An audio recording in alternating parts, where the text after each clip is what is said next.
Where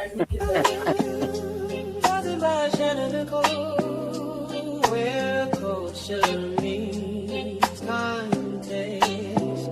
The real is long, judged by the shadow of the where culture meets context. The real is long, judged by the shadow of the where culture meets. Is you live hoes? We back. Okay, we had some technical difficulties, but we back at it like a crack habit. Ain't nobody doing crack on here. I'm just joking. Okay. Just lighting it up. You know, crack. No, we don't do that. It's cracked up to be. Crack is whack, y'all. Crack is whack. Welcome back, y'all. Good evening, everybody. Welcome to the Realist Lounge, where culture meets context. I am your hostess with the mostest, and tonight we are diving into a conversation that is emotional, political, historical, and honest. Honestly, it's honestly overdue, in my opinion. But of course, we got to talk about this redistricting game and who really controls the black vote. Who really controls it? Because y'all been wilding out down south real quick. So we really want to help y'all understand who's been manipulating y'all minds into thinking that these are the people that's representing you well out there in Congress. And I got some amazing panel guests, but of course, you know, I gotta introduce my co-host. We got Fu, Unplug, of course, and then we got Unapologetically G, and of course we got somebody else new that we brought on to the Realist Lounge family, and that is Mark, aka the Model Citizen. Say what's up to the people, bro. What it do, y'all? We just felt like, look, he was just good for the family and everybody. He became a favorite on here, so we wanted to go ahead and just bring him on to just, you know, rock with us every Monday. And of course, we gotta introduce the panel guest. These ain't even guests; these family members at this point, also, because y'all been on here. And my auntie Melody at the bottom, straight from New York. What's up, guys? What's going on? And then we got not LFR fam. What? Not F. What is that about, man? What is going on? I promise you, we're not gonna get you in trouble, bro. We not. You can't hide behind them glasses, bro. You can't hide behind them. And then, of course, we got my guy. You muted. You muted. My bad. Hello, everyone. They're trying to hide y'all because see, he feel like that this conversation. I apologize. I didn't know. Guys don't smoke before a live stream. I hit the mute button and completely forgot. My apologies. Yeah, I usually wait till I clock out at 7 because I know I go on a whole tangent on this if I smoke first. And then we got Joe Collins. Wow, what's going on, man? Welcome back. Yeah, what up? Thank you for having me back. I appreciate it. No problem. Who else is somebody else here? We supposed to have one more guest, but until they come in, we just gonna go ahead and we're gonna dive right in. Basically, because one thing, like history, it just keeps showing us, y'all, that the fight over the black vote, it's never really been about the vote. And I don't think a lot of people understand it. It's never been about representation. It's always been about power, control. And tonight we're connecting the past to the present with our vintage tea. I'm definitely looking forward to sharing this vintage tea with y'all. I dug in if you from Indiana, this is for you. This one is for you. I got this one for y'all. And we're going to discuss this powerful 1868 newspaper article that openly talked about politicians fighting over what they called the Negro vote. And later in the show, we'll also get into some of the historical narratives surrounding the civil rights movement that many people today are beginning to question, revisit, and debate about.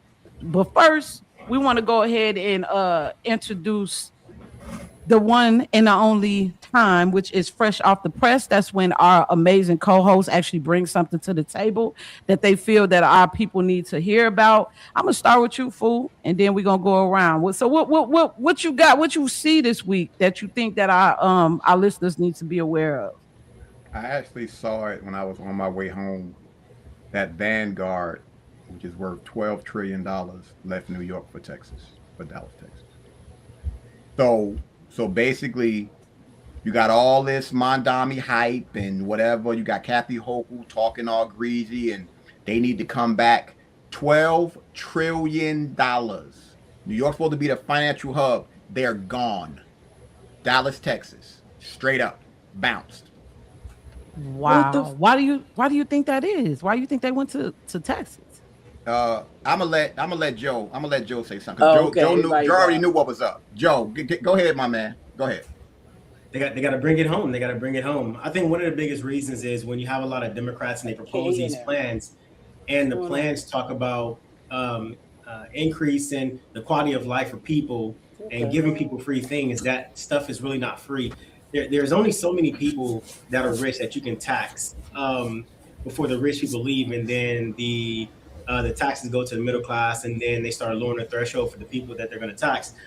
However, places like Texas, they don't talk about taxing the rich. They don't have a lot of social programs that say we're going to take care of everybody and we're going to use taxpayers and tax the rich to be able to do it. We have an economy here that allows people to have the opportunity to build your own business, build your own wealth, take care of your family without the intrusiveness of a state government or state politicians talking about what they're going to do for the heads of people while making other people sacrifice for those policy positions. So yes, bring it to Texas. We love it. And what I'm gonna reiterate with me making that statement is they are not going back. So they're gone. New York.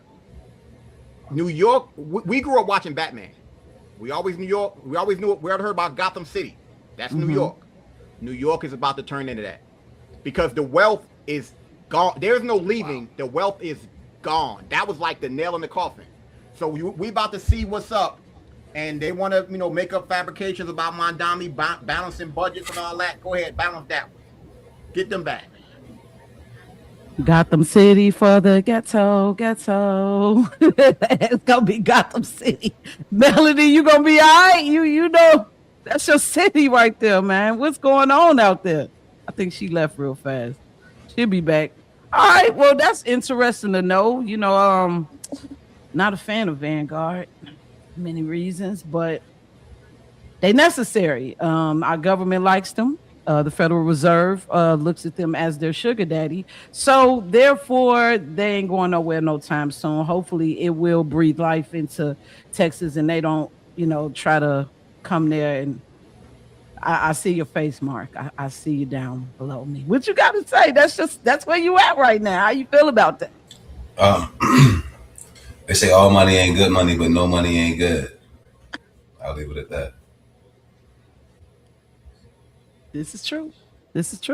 IG, thank you for that fresh off the press. There's definitely some interesting information there.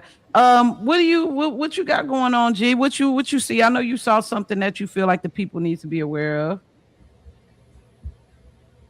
Is she there? Unapologetically, G. I'm gonna just go to you, Mark. She muted. Yeah. She gotta unmute. Go ahead, Mark. I'll go to you.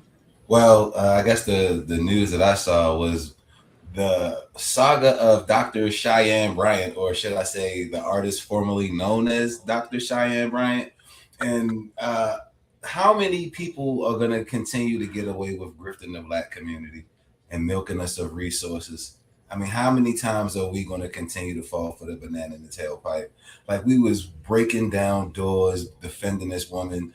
People were allowing her on podcasts without properly vetting her, without seeking credentials. I mean, hell, when you go to the barber shop, the damn barber's license is on the wall when you go in there. When they showed her office, is a bunch of Bible articles, newspaper clippings, and her getting her phony degree. I'm like, come on, man. It's not really as much as about trying to tear down a Black woman or anything like that. I don't really care about her race. What I'm looking at it from the standpoint of, if we want to rise as a community, we have to remove people who are trying to grift our community, people who are trying to destroy our community by feeding us lies and poison. Think about all of the nonsense that she was telling the people, and they was actually believing that shit. Like, I don't know, man. I think that's kind of a big deal. That's the reason why it's going viral in so many different places. I mean, this is even going viral on white publications. That's how you know it's a big deal. the thing. When are we gonna stop letting people grift? Like, it's like we keep falling for the same thing. Do you all remember there was Hillman University on TikTok? Did you all hear about that, Boo, Joe? I know Mark? because I got a Hillman shirt, so I know. Yeah, I know about that shit. I was watching them with that bullshit. Yeah, so they had Hillman, and then they had something else that was supposed to be similar to Hillman, where they were taking money from Black people to like kind of build something similar to what they were doing with Hillman. They walked away from Hillman, but it was something else that they were doing. And the lady who they were giving their money to, who was supposed to be helping them with crypto, took their damn money and just deleted all of social media. I'm like, what? Why we keep believing folks without doing our research? Because we desperate looking for a friend. We just out here lonely, wanting to sit at the cool table kids. You got the Latinos and you got the white folks. They all got their table and they all sit together. But then when here we come with our lunch, they be like, nah, you can't sit here, Negro. That's what it is. And we feel bad about it. So we be just looking for a friend. That's why we fall for anything, bro. You just said that. Did you hear about the chicken? I think she was in Chicago with the prom dresses. Did you hear about that? No. What happened with that? Y'all didn't hear about this? I think it was Chicago. Chick was supposedly making prom dresses for girls. The line was around the corner. The chick took the money. These little girls didn't have prom dresses. Look up the story. Wow. It will blow. When I say, let's just say, Pretty, where you live at right now. Imagine a line from your door to outside. Just think about that. All young girls with their prom dresses. Beat them. Straight up. Whoa. Yeah. Crazy. That's crazy, man. Yeah. And these parents be spending some bread.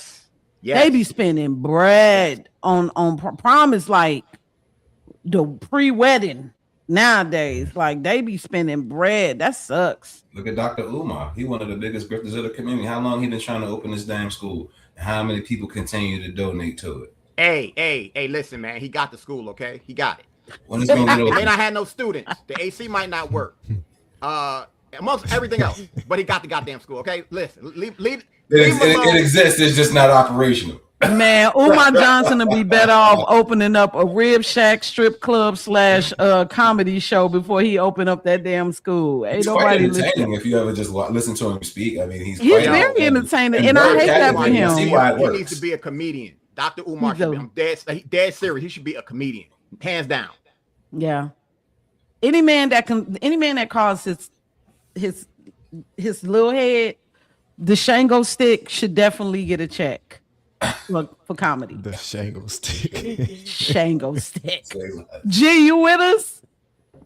I am. I'm having the same difficulties with this weather as you are, sis. Okay, it's all good. We just wanted to make sure you were still connected to us. Did you still want to take some time? Yes, I this past week the rededication of America to God and the Holy Spirit was done, and Mike Johnson, the Speaker of the House, did a prayer. He did an excellent prayer about the direction and where we should be going as a country, and it was pretty good.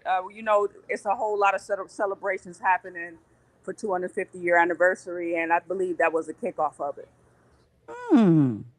Cool beans. Well, that sounds awesome, especially for all of my religious Christian people. We are rededicating our lives to Christ and God, which is necessary because it's been under Moloch for quite some time. It's been under Moloch for quite some time. You ain't hear me again. It's been under Moloch for quite some time. That's all I got to say about that. Anyway. All right, Dr. Umar, you said it 3 times. That's like Candyman, goddammit. You don't find that suspicious? Well, thank y'all so much for sharing y'all stories. That's it's time to get to this vintage tea. I'm pretty excited about this vintage tea because it's actually about my state, my home state of Indiana, and it's definitely circulating around the Negro vote. and how politicians were really fighting out here for these votes, especially the Democrat Party. And here in Indiana, majority of the Black areas are Democrat ran. And it's always just so interesting to me to see how nowadays we're in a time where there's so much hate towards the Republican Party. There's so much hate towards Donald Trump. But I'm like, damn, y'all forgave the Democrats for this shit? What, like, y'all forgave them for lying to y'all about Rosa Parks? Y'all forgave them for everything. Oh, well, anyway, I want to read this. This is from the Brookville American, Friday, September 4th, 1868. Let me share my screen. And you guys are more than welcome to actually go look up this article for yourself and other articles. They need to go ahead and pay me for this promotion, okay? This is actually with ancestrynewspaper.com. You can sign up for a trial if you are interested in looking up different articles that span all the way to the 1600s on a worldwide scale. I'm addicted and obsessed with this. So I love the fact that I get to dig in the crates when it comes to history. Now, this is talking about the Negro vote, right?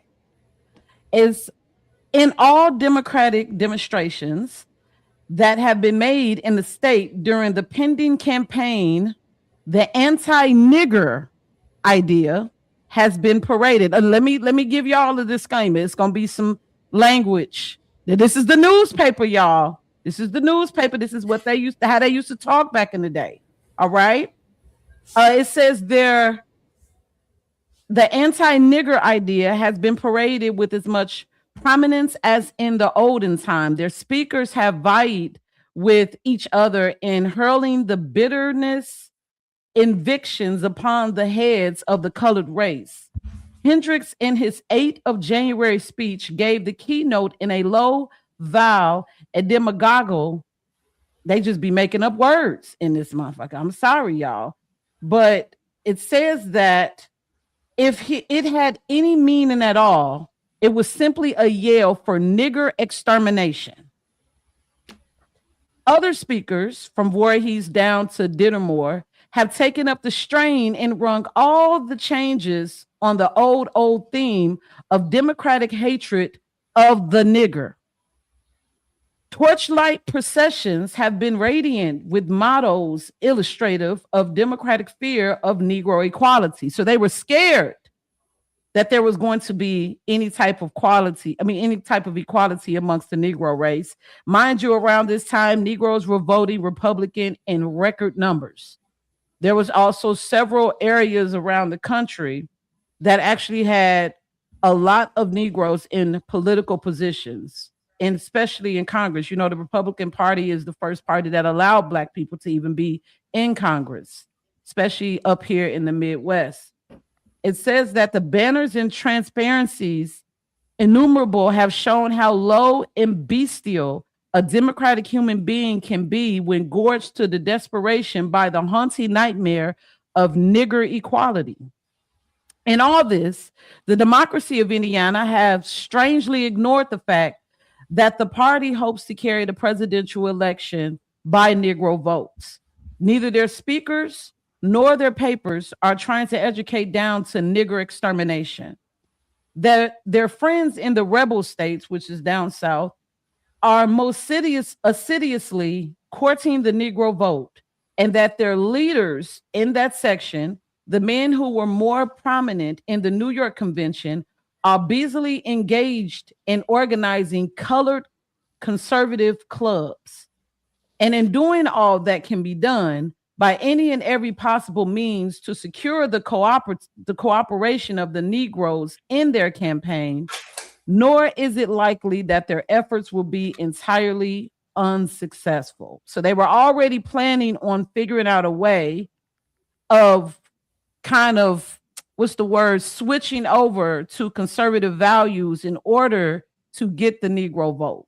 So the switch was already planned years in advance before it happened in the 60s. All right. So this is the switch that everybody likes to talk to, already being planned in 1868. There are many advantages in their hands, not the least of which is the fact that 9/10 of the property in 10 states is in the hands of those who carried on the rebellion. Men who are prepared to use that property to secure the triumph of the principles they fought for during the 4 years of the dire war. I'm going to squeeze down here because I think this is a little bit more prominent and it's going to kind of end this out. I'm sorry that it's so long. So the organized clubs in every locality send speakers through the land to arouse the people, try to convince the Negro that we are his true friends.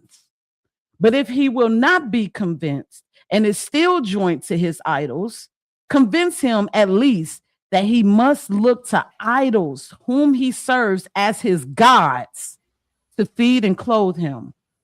Agree among yourselves and act firmly on this agreement that you will not employ anyone who votes the radical ticket. Use all the means that are placed in your hands to control this element by which the radical parties seek to degrade us, whilst they secure success and we could turn their batteries against them. Hence, we have from the lips of an acknowledged leader, the great prominence in the late Democratic National Convention, the man who dictated whatever he pleased of the platform, the planned declaration that the Negro must vote the Democratic ticket or starve. A more stance utterance never came from human lips, and yet it is the true spirit of modern democracy, the same spirit that will be manifested in these states and in this city if the party should find itself so situated as to require and be able to control the Negro vote. And this is the Brookville American, Friday, September 4th, 1868, just a few years after slavery was emancipated. So yeah, that was pretty heavy for me to read because like I said, this is my state.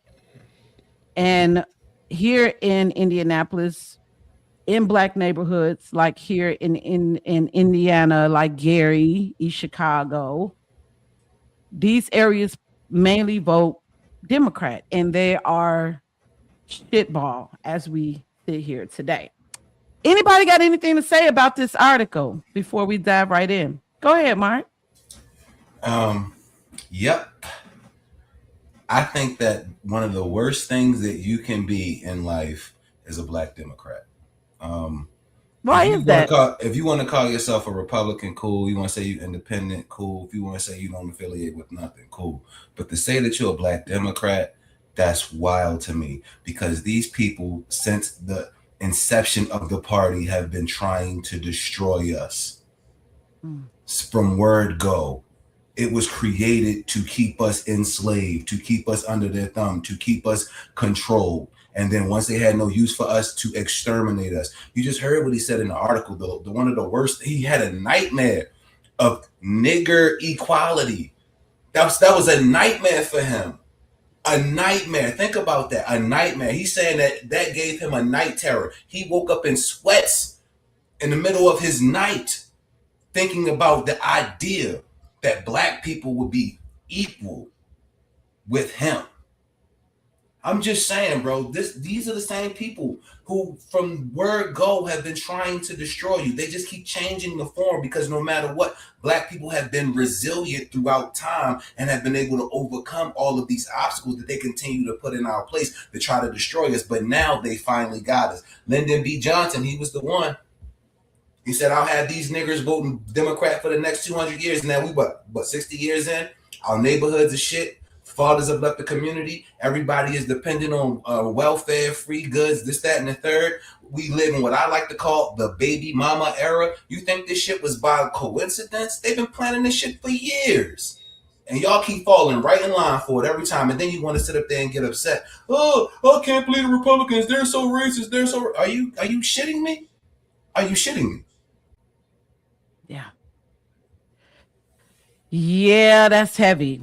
It's heavy. And, you know, while I was reading this, I just think about the whole redistricting conversation. Like, I ain't going to hold you. I'm very new to this political game.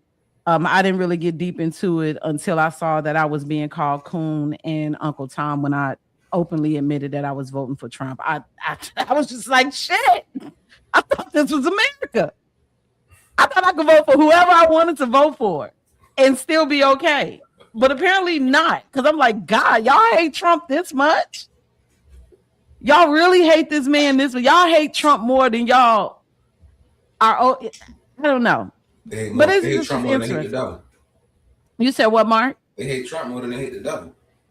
It's the devil every single day trying to mess your life up, talking bullshit to you, whispering in your ear negativity and nonsense. Donald Trump don't even know you. But do you think that like maybe people like down south, they have this bad image of the Republican Party because of the switch? No, not at all. What you read is not common. You can go to the Library of Congress and you can read from the early 1700s all the way up until now. White liberals or white Democrats has been beaten and unalivened and shaming and guilting, tripping Black people into voting Democrat. So what happens is they are carrying on this same thing till today. We were just reading on live the other day about in Louisiana how slaves became free and the white Democrats started beating them until they started voting Democrat. It happened. You can look at the story of Bill Tillman. They call him Pitchfork Bill Tillman. He actually took an army and threatened the Black representatives not to come to the Congress to vote. And he was a senator. So this is not new. I think the only difference is now is they get their orders from the Democrat Party, and then they'll utilize the Black women in the Democrat Party to influence the Black men, and they'll go attack everybody who didn't vote Democrat or who is not a Democrat or who thinks different from Democrats. And it's been going on since the 1800s. It's like it's ingrained in their DNA to fight back against a thing that was beaten into them. Like, I think there was a story, I can't believe I think Malcolm X said it, the slave master will beat you until you say you believe in Jesus and then pray to the same Jesus to give him strength to keep whooping your ass. It's the same exact thing. It's a cycle. It's a repeat cycle, but it's like Stockholm syndrome. They can't even get out of it. Wow, that was a hell of a quote. Jeez. I just sent you a video on TikTok, sis. Okay. All right. Anybody got anything else? No? Van? I definitely have something to say. Okay. I agree, and you know how I feel about Black people want to put Black in front of everything, but still want to be called equal. Either you want to be a human being and be equal, or you want to be Black and get the stigmatisms and everything that belong to it. So I just don't understand how, like everybody else on the panel has said, how everybody has still voted in the same democracy that allowed them to be. And you'll tell them straight to their face and they still will not change. It's a Stockholm syndrome, like he said. Why is everything Black this, Black that, but you want to say racism? You are the only one perpetuating the racism. You want to be in a group. You want to be isolated. You want to be enslaved. Enough.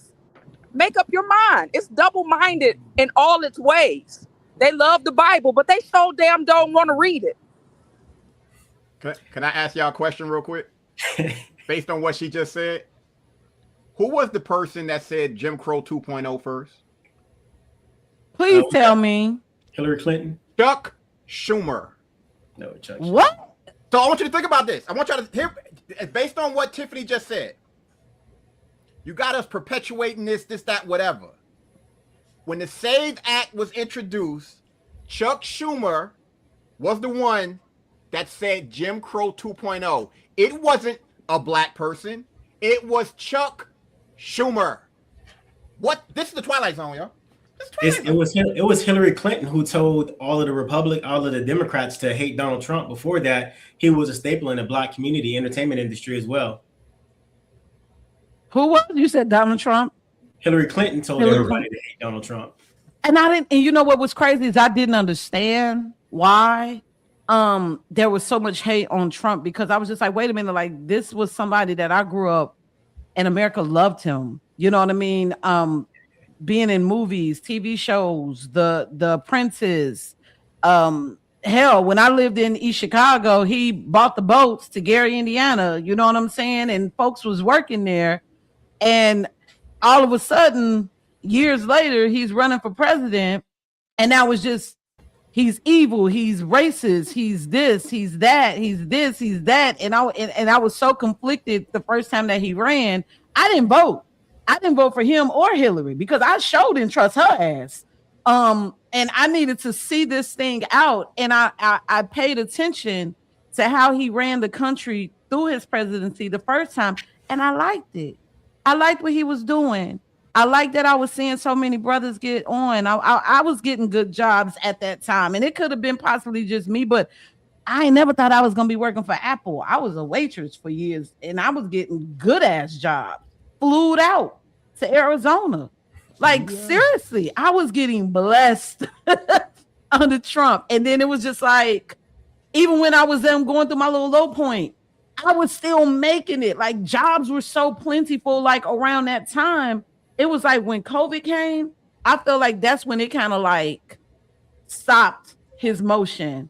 And now he's being looked at as just being a president that was there under COVID. I feel like they only associate COVID with Trump in his first presidency as opposed to the amazing things that he actually did. And I feel like that's not fair. That's why I was like, fuck y'all, I'm voting for him again. I'm voting for him in 2020. Trump is one of the most hated people around, right? And it's all manufactured. And the reason why they hate him is because he used to be a Democrat and then he crossed over and decided to go Republican once he seen what time it was with Barack Obama.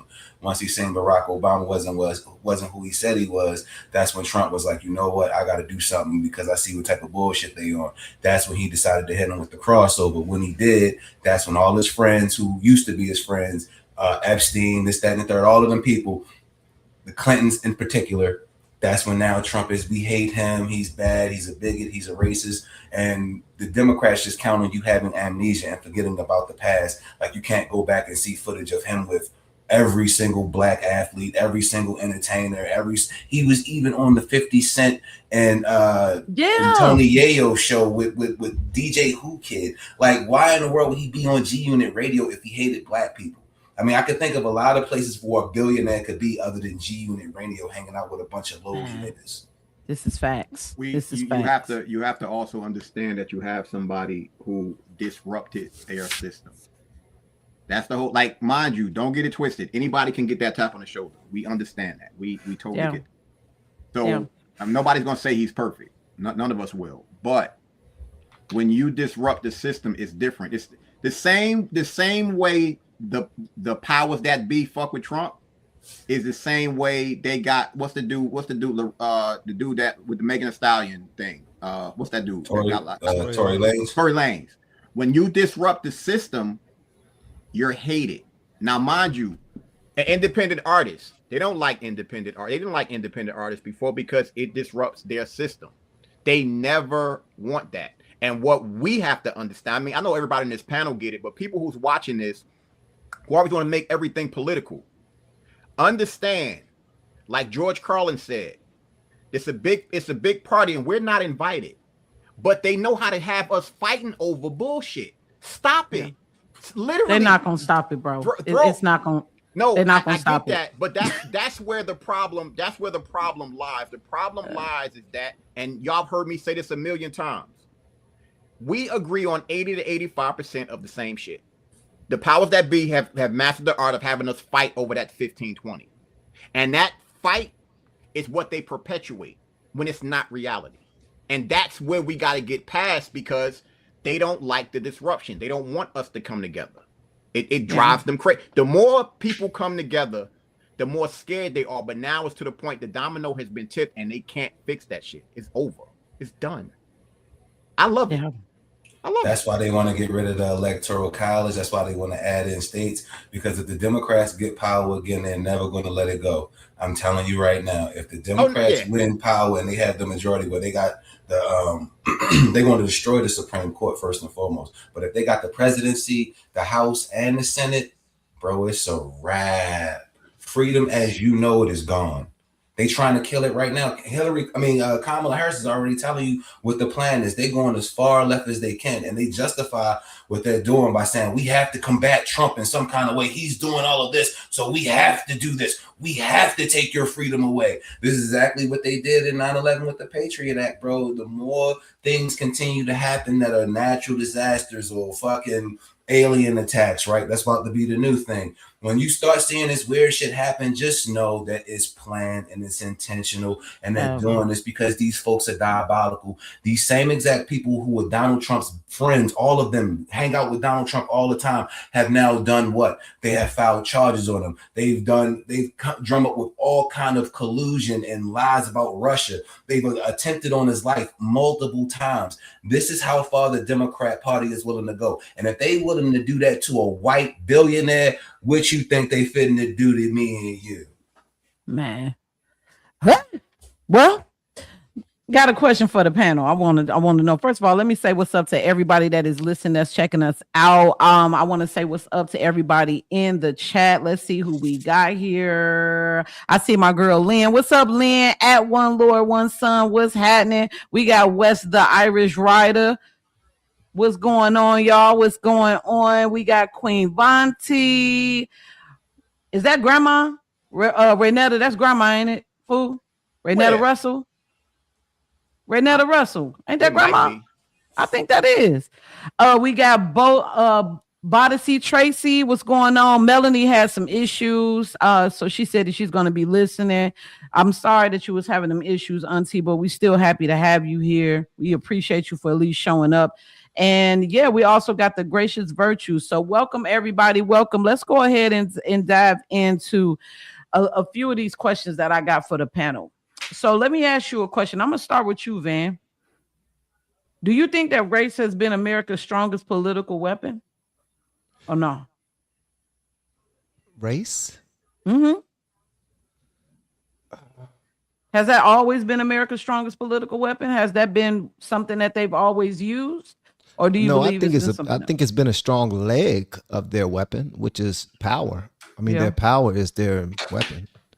I think race is just a leg of it. I mean, race is something that they will continue to use against us, and we will continue to fall short of. Like, that's the reason why it's one guy named that I'm not going to bring up, but yeah, they do this all the time. So yeah, absolutely. I was Charleston White was just down on the podcast, and he brought up the 13th Amendment, and he was talking about how slavery still exists as long as you commit a crime, and that's actually written. And I was looking at it, I was taking screenshots, I was about to do some content on TikTok. I was like, holy moly, I should have already known this part, but I was one of the people in the room that did not, because I don't pay attention to politics and the amendments and all of the Constitution. And I just recently started diving into this because of content creation. But when I saw that, I don't think the Democrat Party understand the racial traps that they're falling in, where we're actually pushing our own young people into slavery by supporting the bullshit that they do, by voting for the people that we vote for, allowing for our blue cities to look the way that they look. And whenever our young people buck the system and continue to just want to do whatever the hell they want to do, we support that shit, and they just go away to slavery, and they have something to brag about. And now they got that, what's her name, Perrine Reno? What's her judge? Talking about the Indian chick that talk about the reparations? No. The attorney for the DA for Washington, D.C., where she said that parents are about to start being charged for their children being out at a certain time of night and committing the crimes that they commit, which I think, honestly, I think is way past due. I think that should be in many places to keep it a buck. But in blue cities like that, we allow the other side to convince us that the opposite side is the racist side and not the ones that's using us on a daily basis for their own pockets. So yeah, so race is very powerful, but I think it's just a part of the leg of power that they use in order to keep us separated. Anybody else want to touch on that? I think it's only used by one party, and it's only been used by one party this whole entire time. And that's the Democrat Party. They're the only people who've used race as an issue. The Republicans this entire time have been either trying to combat it or trying to ignore it or act like it don't exist or try to move around it. The Republicans are about making money and about freedom and less government. They don't have time to be racist. The Democrats make their money off racism and power and keeping people in check.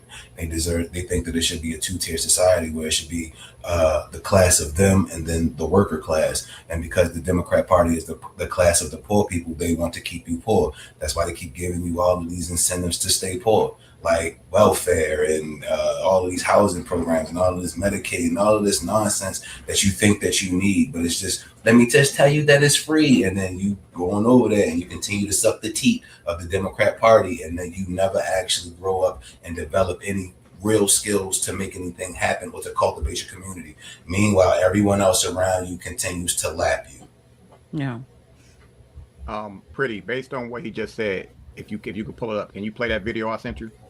Which one? The one I sent it to you. You said send it to you on TikTok. So the last video I sent you on TikTok. It plays into exactly what Mark just said. I'm talking about to a T. Okay. Anybody else got anything to say on that? I agree wholeheartedly with what Mark said. It is definitely a class issue that they put on race. They made it a race issue because they needed the demographic, but it's a class issue. It's the rich against the poor. That's it. But the way Black people see it is they're the disenfranchised. So instead of saying that they just poor and uneducated, they just want to say they Black. That's it. I think that I don't know. Like lately, I've just been kind of noticing that when it comes to like talking about racist stuff, like I told my man the other day, I said that's a broke motherfuckers conversation.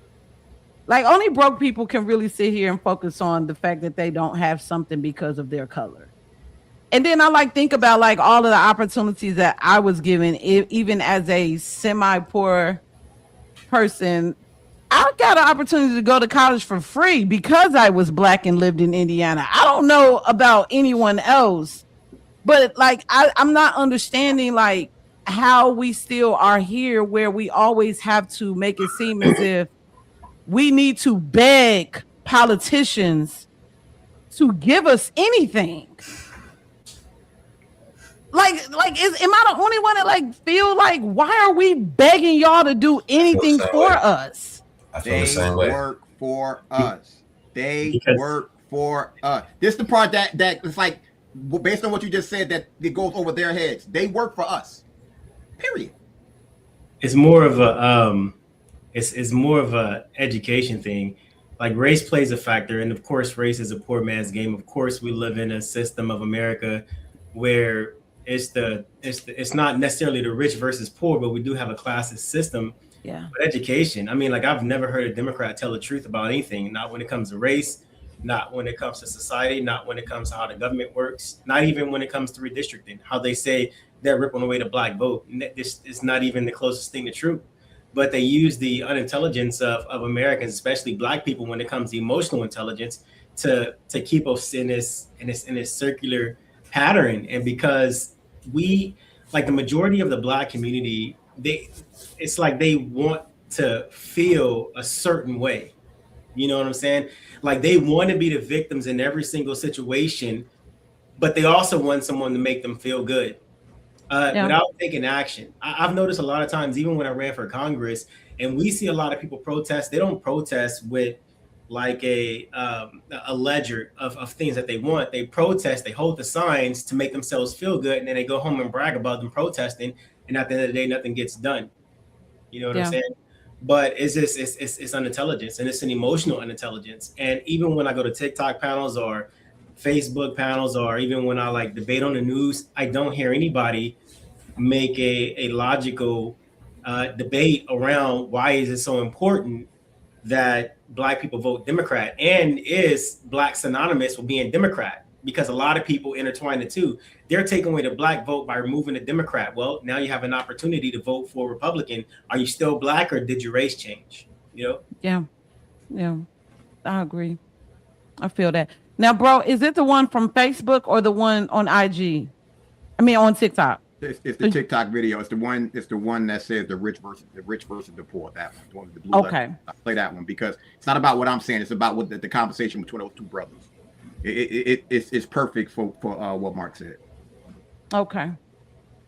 Yeah, I just think that anybody else got anything to hit on that? I can't find it, bro.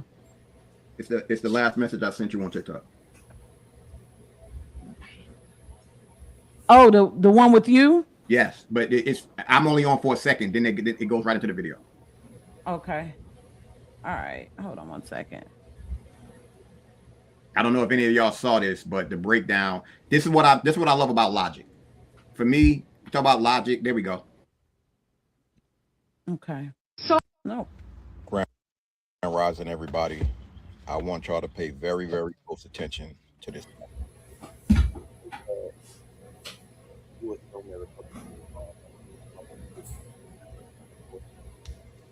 I think so. I think if I were a multimillionaire, I would probably try to see the side of Republicans.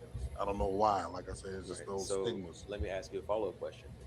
If I know that I'm the party of the poor, what does it benefit me to try to make sure that you're rich? They don't. Exactly.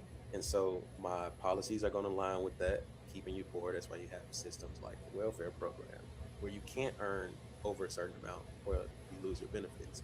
I'm going to keep you poor because I'm the party of the poor and I need your vote. Whereas if I'm the party of the rich, I have every incentive to make sure that you become rich if I want your vote. I need to put more money in your pocket. I need you to understand that you can make as much money as you want to. I need to put systems in place that get out of your way when you're trying to open up your business. You know, I don't need to put a million regulations in place if you're a barber and make it impossible for you to get a license or to go and work in a shop. I need you to make as much money as you can, and I need to step out of your way so that you can be successful if I'm the party of the rich and I want your vote. If I'm the party of the poor, I have every incentive to keep you poor. That's I'm gonna put more regulations in place. I'm gonna make it as hard as possible for you to get a license to open up your shop. I'm gonna make it as hard as possible for you to escape these taxes. I'm gonna make sure that every roadblock possible is in your way, because once you become rich, I no longer have your vote. The reason why I wanted y'all to watch that. You can stop it. That's why I wanted you to play that video, because that conversation was conversation between two brothers, and look at how he switched. He flipped the switch on the other dude. Like, oh snap! I never thought about it like that. Those are the types of conversations we have to have, because none of us want anybody. We're not going to tell you how to vote and who to vote for. Right. We just want you to be. We want you to not be politically ignorant, because certain things that are said is frustrating. Because I'm like, are you serious? I'm saying, listen to this. Are you serious? Did you really just say that? And that's what we're dealing with consistently. So yeah, and that's the crazy thing. Now, like I said, I always want my listeners to know. I want our listeners to understand. Like, I am by no means, I don't know everything when it comes to politics. Like I said, I'm a baby in this game, and I'm still learning as I go. And that's one of the reasons why I wanted to do this show, because we're all learning together. And I really would like for Joe, since you are really into politics and you have ran for a political position, can you break down for our listeners what exactly is redistricting and gerrymandering? Like, what is that? And how did it come to play? Well, redistricting is when you develop districts that's supposed to be favorable for the voting population in that particular state or in that city.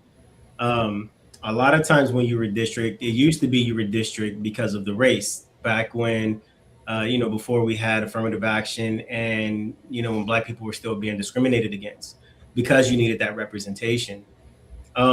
Whenever, just like the article you read, they started beating people into submissions. Then they wanted to create districts to keep those people voting with the same voting patterns. Like, if you guys vote Democrat, we want to keep you voting Democrat, and then we're going to keep this population voting Democrat. So everybody in that population We're going to try to find a way to create maps where we can keep those people in that population so we can maintain power, and then we can focus on something else. Right now, what's happening with the redistricting is because there is no prevalent signs of inequality based on race, when it comes to redistricting, race is now out the picture. So they're not pulling away the ability for Black people to vote. They're changing up the way the competition is had whenever it comes to the politicians running for office. So now you have districts that actually look like pockets. They actually look like squares, circles, ovals, or rectangles instead of looking like, salamanders or mermaids or, whatever the case may be, to make it more fair. For me, I'm totally against gerontocracy in United States politics. And so I think this is a good thing.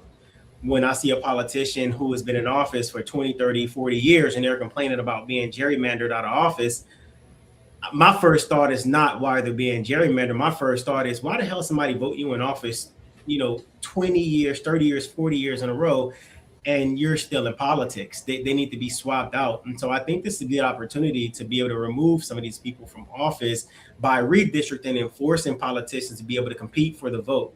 And that's not just for Democrat states, that's for every single state across the board. I think every single politician has to compete for their seats. And so I think the lines need to be redrawn in every district across the entire United States. Everything should reset or should restart. And then people should vote on brand new politicians altogether. 90, 80, 70-year-old people in office is ridiculous, in my opinion. I agree. Anybody else wanted to touch on that? I definitely want to make sure that I give my people the definition of what gerrymandering actually is, so you guys will get a better understanding of what it is. Because I know some people just throwing the term around and they don't know what the hell they talking about. I ain't about to be that one. So we all learning about this together. Go ahead, Mark. Oh, I was going to say, basically, gerrymandering is when you're drawing the lines to make it, favorable for one party or the other based on whatever criteria you want it to be on. And I personally think that what Joe said was accurate. And if I'm a Democrat, why would I want the competition? Why would I want to have to compete? That's why you see them going so crazy, and they'll tell us anything. Oh, they're taking your votes. They're taking your rights. No votes, no rights. Nothing has been taken away or has changed, but they want us all packed into these districts so that way they can minimize the impact of our vote. That's the reason why they're bitching so hard about the Black districts being broken up. And how can we scream about racism but then want our political parties to draw lines based on race? Yeah, it makes sense. Yeah, I agree. It like I said, this is a new term that I learned about because I was just kind of interested in wondering, like, why does it feel like certain cities vote the same way for like decades? Like, you don't want nothing else. You don't want to see nothing different. You know what I'm saying? I'm thinking about places like Gary. Like, y'all been voting Democrat for so long. Like, y'all don't want to see nothing new. I seen your hand, fool. Go ahead. The first thing I'm gonna say to everybody is, go look up how gerrymandering came about and who started it. It's actually I was about to do that. Yeah, it's actually named after the person. That's number one. Number two, when you start talking about this, I made a video about this. I think gerrymandering should be abolished, period, and nobody should be able to use it. But what I will say with what just happened is actually a benefit. So for everybody out there who is Black that's complaining about it, just understand now whoever runs in your district, they have to actually go out there and earn your vote. It's not just you're just gonna vote for somebody because it may be somebody you don't know. They have to come talk to you now. That's one positive of it. The second positive of this gerrymandering thing, what the redistricting, the Congressional Black Caucus is about to be done. Thank God, man. Because like 19 or 20 of them are about to be drawn out of their districts. I love it. Because guess what? They ain't shit. They ain't been, they just like Homeboy from 5 Heartbeats. They ain't shit. They never been shit. That's exactly, well, excuse me. They were back in the day. They were back in the day before we were being thought of. Now, there's nothing but tethers. Period. So that's what it is. I'm glad that it's happening. This the big head fucker that started gerrymandering, y'all. Like, this him right here. Apparently, they say that he's the father. He goes by the name of Eldridge Gary or Jerry. Eldridge Gary. While it's not a name heard frequently, but basically it seems like that he is the one who actually wrote it because his ass was unsuccessful as a politician. Am I saying this correctly, Joe? When it comes to him, he was like not good at being a politician, so he decided to make up some rules. Yeah, they don't like the competition at all. That is Listen, you know what? I ran for Congress against Maxine Waters in the 43rd Congressional District of Los Angeles, and there was only 12,000 Republicans when I ran, and I was in 2020. And, you know, first coming out the military, getting involved in politics and everything, and having my first run, I mean, we registered over 60,000 new Republicans in that district in one election cycle. So I'm all about competition. It doesn't matter if you're a Republican or Democrat. And during that election cycle, they made it to where you have to be in the top two in order to win, top two vote getters.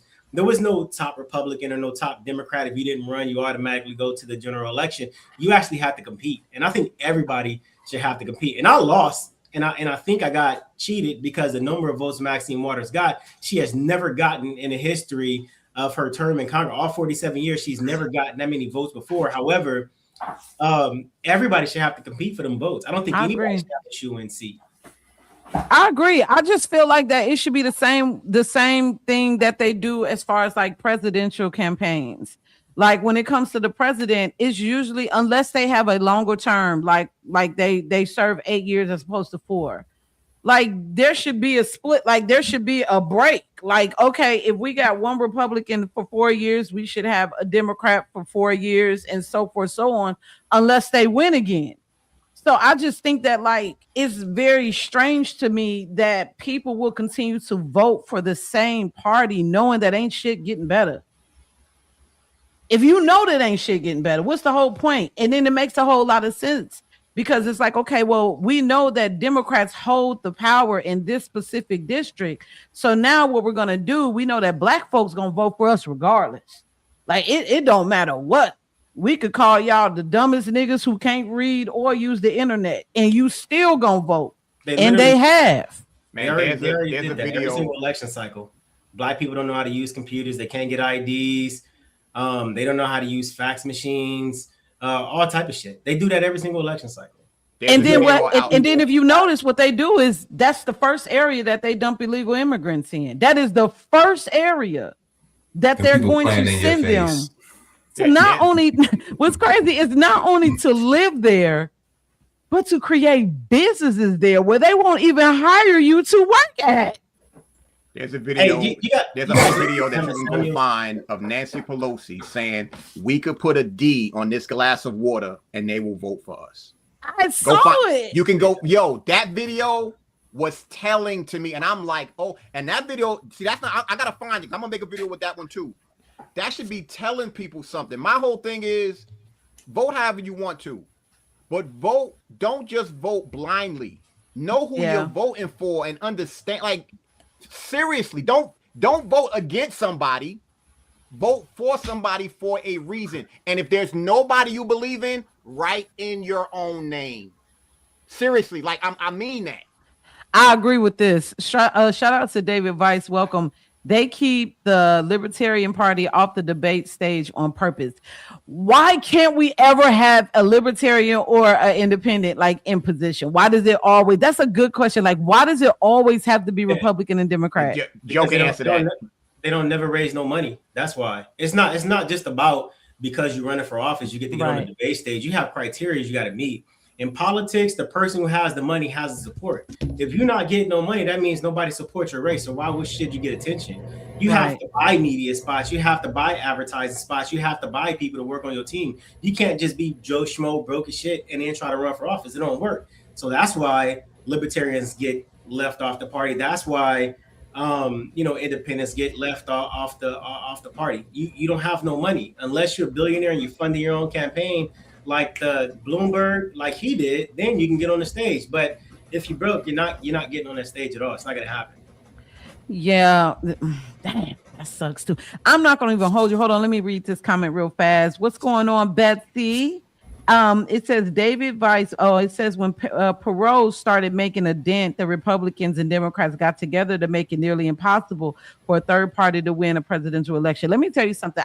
This how young I was, but I was still kind of tuned in, and I remember Ross Perot. Ross Perot, I them damn remember ears. him. Them ears. Yes, Them but fucking yo, ears. people like Ross Perot and Alan Keyes were people I feel like were completely skipped over. Because like looking at them now today and seeing what plans that they had in position, I would have liked to have seen them be able to at least get some type of position. Like Ross Perot had a really good idea. Like I watched a couple of his videos. He had a great campaign, but I think that because he was up against some powerful people that maybe he just got completely skipped over, or maybe people just didn't pay attention to him. Even when it comes to Alan Keyes, I don't think I've heard another candidate speak like Alan Keyes in a way to where it addressed the foundational Black Americans. I don't. I don't think I've seen that in a very long time. And y'all skipped over him to put Obama in place. So I was just kind of like, damn, Obama kind of came out of nowhere and wasn't really talking about shit. Alan Keyes was cool. Y'all messed up, boomers. This is on the boomers. It's y'all fault. The Tiffany? Democrats understood even back then that the black folks are about feelings and overly emotional situations that don't call for it.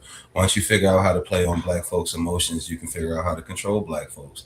And so that's what they've been doing this whole entire time. They just find a way to trigger you. And the easiest way to trigger folks these days is throw out the R word, race, racism, something along those lines where somebody hates black people or did something to put a black person in the victimhood state where it's a white person that's the perpetrator. Like, at the end of the day, it's all one big scam and we continue to fall for it. It's actually kind of sad. You would think that we've been in this country since the beginning. We've been here for a very long time. You would think we'd be further along. You would think we would be smarter. You would think that we wouldn't fall for this stupid shit. You would think that we would not be easily manipulated by the Democrat Party or even by the Republican Party. And when we talk about a third party, the black folks, if we really wanted to rally together, we could be the third party. But you know what? We can't get two black people to go together on a business, let alone trying to establish a political party to actually make noise in this country. So, I mean, what are we really going to do? We had a political party. The Republican Party was the black people's party. Sure was. We gave it up so we can be a part of the white man's party. Just like yes, sir. Our restaurants so we can go to the white restaurants. We gave up our hotels so we can go to the white hotels. We gave up our family so we can go with the white families. Like we want to be ingratiated in the white community so bad we even took on a party. So that's what happened with like in the 1800s, black people created the Republican Party along with white allies to goddamn do things for black people. But you look at the Democrat Party, they took on that ideology. They took on the party of the same people they say that oppressed us. And when they put the first person in office was like the 1930s or something like that, a black woman in office in the 1930s. And they say, look, we've changed. So we had our own. If we create another party for black people, we just gonna give it up and go to something else.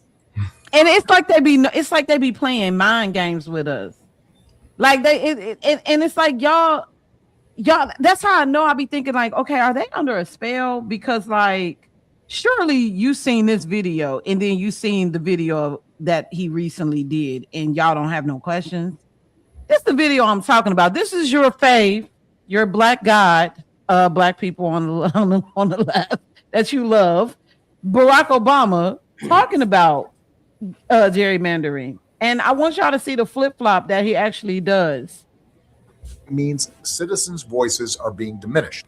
Gerrymandering means citizens' voices are being diminished. By voting yes, you have a chance to do something important, not just for the Commonwealth, but for our entire country, even a former president, who are joining together to end gerrymandering and ensure that our democracy is living up to its founding promise. By voting yes, you can push back against the Republicans trying to give themselves an unfair advantage in the midterms. And we're counting on you to help ensure a reasonable, transparent redistricting process that honors our ideal of equal representation. Gerrymandering means...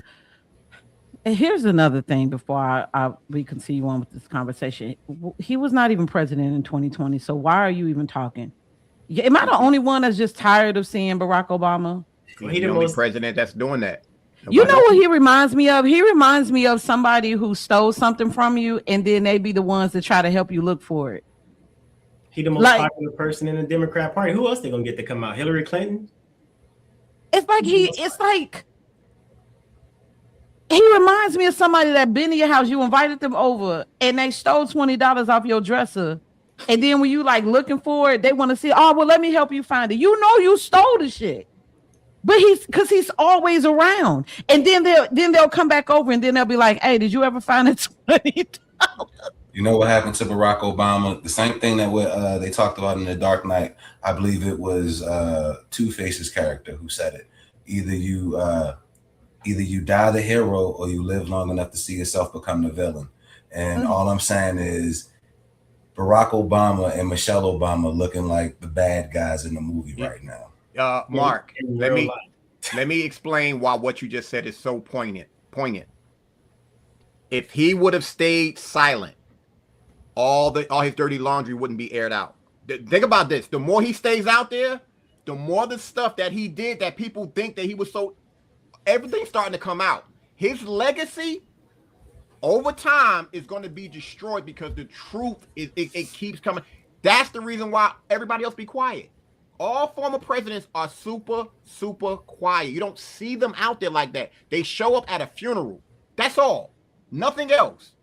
Right now, Obama is going to other countries talking to leaders. Now, from my understanding, what I was told or whatever, that's treason. You can't do that. You cannot do that. And you not just sit your ass down. But do you ever notice that like now, like they be having like scammer talk? Do you like at this point it's gotta be just because they know that they have to keep that black vote. Like they know that seeing them is gonna be like, it's Barack. But Kamala got favors to repay. You said what, Joe? Kamala got favors to repay. She raised all that money. She raised like $2 billion and spent it, and then she ended up $20 million in debt. She got a lot of money to repay. So when they tell her to get her half and half ass on that phone and go do some dumb shit, she got to do it. You know what I'm saying? You know, that's the way the game is. You can't. And their neck finna be working real hard. You hear me? Yeah, you can't own your debt and think they ain't gonna collect on that. You was running for president. We gave you $2 billion in 2 months, and you screwed us. I mean, fast though. Yeah, you blew all that money. Nobody knows where it's at. That is insane. I got another video. You know, one thing I've never understood, and I still don't understand it to the death of me. Even today, these people can identify every facet of racism, white supremacy, and all of these things that they complain about the problem, but they can't write a bill to make it illegal or ban it or censure it or anything. So it's like the problem in America, according to Democrats, is racism and white supremacy. You can identify every aspect or marker or every trait of a racist or white supremacy, but you can't make a bill and pass it through the House and through the Senate, get the president to sign it to make it illegal. So it begs the question, does it really exist? Is it really true? It's merely a tool to keep poor people disenfranchised, man. Definitely does. It's not even the real thing. I'm so glad you can already play this video because I'm gonna go off after you do. Please play. Ooh, I can't wait to say what the fuck I gotta say after you play this shit. Oh my gosh, yeah, I definitely got to play this because we got to talk about what's going on in Memphis. We really wanted some Southern folks to come up here because I kind of like people who are from that area or around that area to talk, but unfortunately we couldn't get nobody from the South to come up here and talk to us. So we just gonna talk about people like this because I don't get it. I don't understand how you could keep falling for the same shit over and over and over again and expecting change. That's called insanity. When you keep doing the same thing over and over again, expecting different results. But I wanted to also once again thank everybody that's listening, that's checking in. Please make sure you all like, subscribe if you haven't already subscribed, and share. You know what I mean? Definitely share this with some people that may also be either feeling the same way or if they kind of got questions. If you want to join the panel, please don't hesitate to reach out to me or any one of the co-hosts on here, and you could definitely email us at therealistlounge@gmail.com. Let's go ahead and get into this empty bonnet chick right here talking about politics. I want to get this off my chest before I go to sleep. As someone born and raised in Memphis, the powers that be are terrified of Memphians. They are terrified of a city of Black people that can really organize and come together. Terrified. So terrified that they had to organize and attack on the rights of Black voters. And they had to get it out the way quick, y'all. Like, they wasted no time. They scared of us. They are scared of what Memphians can really do when they rally together. Because, baby, when we rally together, we're a force to be reckoned with. And the saddest part is, this is just the start. This is just the start. They had to get Memphis out the way first. But you know what? God don't like ugly. Girl, shut your weird ass up. First of all, empty bonnet lady.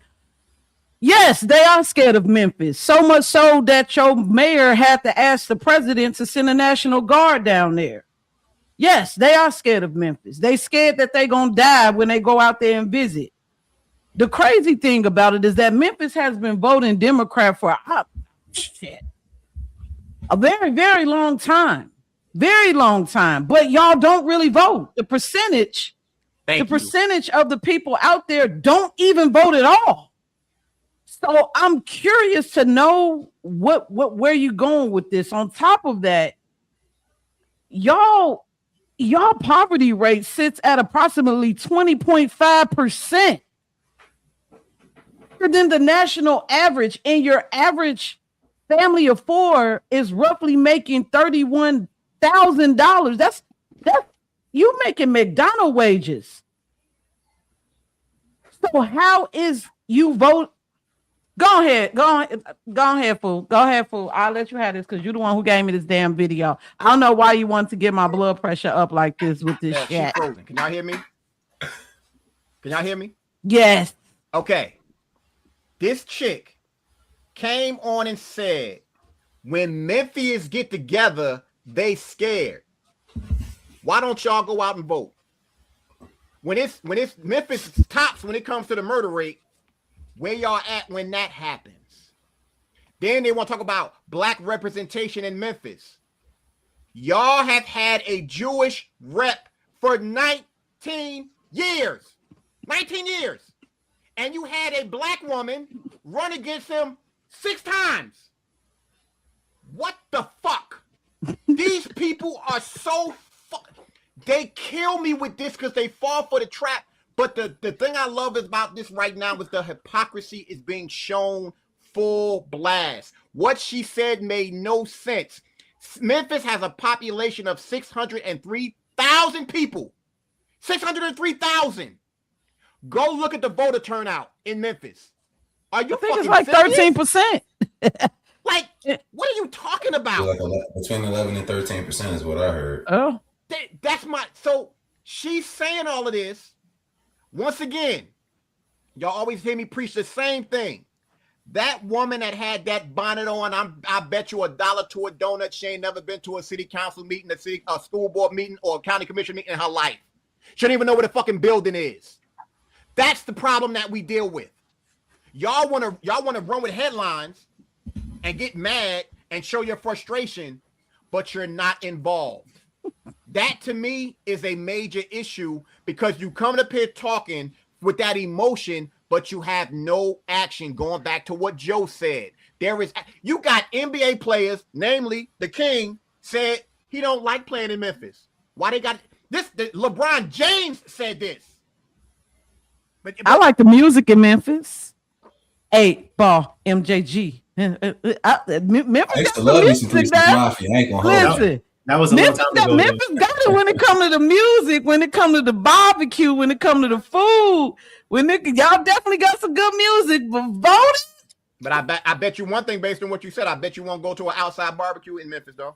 You're right. I won't go to an outside barbecue in any liberal city. I'm in Indianapolis. I don't fuck with y'all. I'm not coming to Riverside We're not coming to none of your organizations. We're not coming to none of that because y'all like to shoot. It was just a shooting a couple of days ago. As a matter of fact, if I'm not mistaken, I can't remember the story. There were NBA players saying they got robbed in Memphis. This is a fact. This is a fact. That's why, they are so funny when I listen to certain people. And for the people in the back, guess what? You didn't lose your right to vote. You didn't lose your right to run for office. You still can run, but guess what? The same way now they got to work, they got to earn your vote. You have to earn theirs. You have to go to other areas and go campaign. You can't just do shit online. You can't put on fake eyelashes, that a big ass weave like Jasmine Crockett, and be on social media. It don't work like that anymore. You have to work to earn somebody's vote now. That's a David, I'm sorry. Bottom line, this is what it is. If they put certain areas in the hood in the hood now as far as their district, go over there because guess what? They will vote. I learned this when I first moved down here. The person who knocks on the most doors wins elections. Period. It's never changed. It has never changed. Now I know Joe will talk about the money and everything like that, and I'm not going to deny that. But when you start talking about local stuff, knock on doors and watch what's going to happen. This just how this goes. I told y'all, like everybody on the panel knows this besides Mark. In 2028, I'm running for the county commissioner chair here in Douglasville, Douglas County. I guarantee I'm going to get more votes than whoever be voting in Memphis. I'm going to get 50,000 votes. I can mark that shit right now. I'm going to get 50,000 votes. And I'm going to I'm a stamp on that because I know how to talk to people. I know how to communicate. Listen, you better use that law of attraction and say you're going to get them. You're going to win, bro. I'm not going to, I just said I'm going to get a minimum 50,000 votes guaranteed. And I'm going to win. See, they don't want your ass to win. You see how they just paused you? They don't want you to win. But we saying you already won. You already got it. You got it. As is. But now, Mark, what you got to say? I know you got something to say about that video. Oh, man, I thought she was hilarious. She was an excellent representation of the Black community, especially our lovely Black women. I love to see you guys on the internet for the world to see in bonnets and looking absolutely ridiculous, espousing notions that make absolutely no sense. For instance, Memphis being first to what? Be the worst, to be named the worst city or the first city to lose its NBA team because of gun violence or players being robbed. Like, if you're going to be anything in life, please be fucking for real. Ladies and gentlemen, Memphis is a dangerous place because Black folks make it dangerous. The reason why they don't have the kind of representation that they need to have is because the Democrat Party understands that the few Black folks that are actually going to show up, they're going to show up for the Democrats, so they don't actually have to do anything. All they have to do is just hear your pain, act like they empathize with whatever's going on, sell you some kind of dream and send you on your way. And the next thing you know, you're voting for them and you get absolutely nothing in return until it's election time. And then they come back out to remind you that you're a victim and that you need to vote for them because the other party is so big, so bad, so racist. Meanwhile, it's Black folks and Democrats that's blowing your ass off every time you go outside. Well, they don't even know who Black in the community no more. That's the sad thing. You know, that's for another conversation. We don't know who Black in this country no more right now. But they've been able to just flood the culture to the point to where we don't even have a culture anymore. You got people who know nothing about Juneteenth. Somehow there's a Kente flag that has been associated with Juneteenth at this part. Why is there a Kente flag associated with Juneteenth and the African flag associated with Juneteenth nowadays? I don't know. You know, come one, come all. I definitely want to go to this one, and then I got to play. I gotta play this video because I feel like that this is probably one of the biggest hurdles that we have to jump over when it comes to the new generation of Black voters. It said, what's sad is most people can't even name or describe the three branches of government, but hollering about losing the right to vote.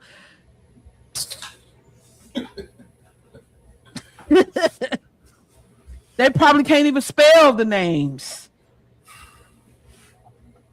Well, all five of them. You can't even spell the names, but you know, hey, who am I? We all here learning. Y'all should know this by now, but at the end of the day, this is our biggest issue. Is these people right here. If you are a boomer or like an older Gen X and you wonder why the community don't really have respect for y'all, this is why. Cause y'all do this shit. Nobody